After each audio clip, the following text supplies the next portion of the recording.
Alright, so for this one, sometimes you have to think separately about each object, or you have to put everything together. So in this one, we've got a diagram showing an object of mass 3 kilograms, another one of m kilograms. And of course, there's going to be a tension in the string that joins them. So it says a 3 kg object is accelerating upwards at 4.9 meters per second squared. And we're going to let the tension be T. So find the value of T. Alright, so we know something about this one here. We know that it's going upwards. So let's think of all the forces acting on that 3 kg mass.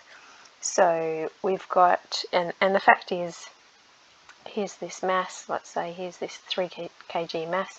So of course you've got gravity, which is mg, that force, and then you've got a tension pulling it up.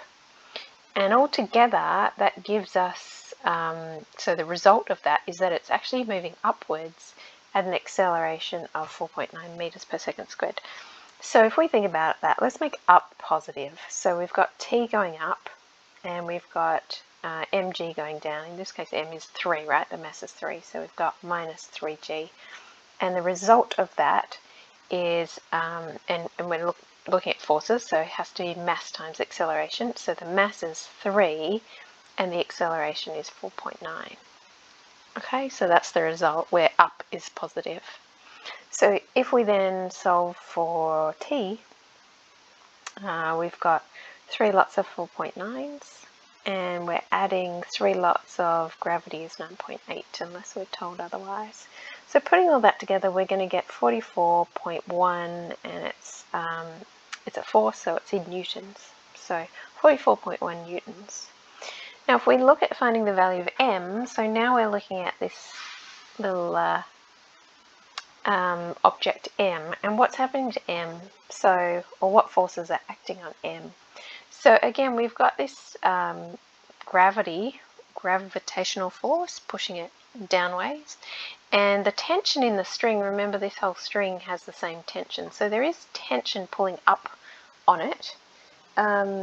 And in the end, of course, if that other mass is going at 4.9 meters per second squared, then so is this mass. So the result of those two things happening is that this mass is heading down with an acceleration of 4.9 meters per second squared. So let's make down the positive direction this time.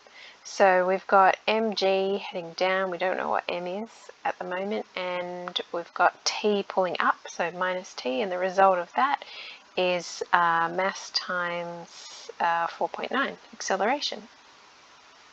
Alright, and we're solving for m, I think, yep, m, so if I put all the m's on one side and the t on the other side, then my m will be t, which we know is 44.1, divided by g minus 4.9, so 9.8 minus 4.9. So sometimes I just put g and then I'll put, you know, where g is equal to 9.8 and t is equal to 44.1, and just use letters, or sometimes I'll sub them in, up to you.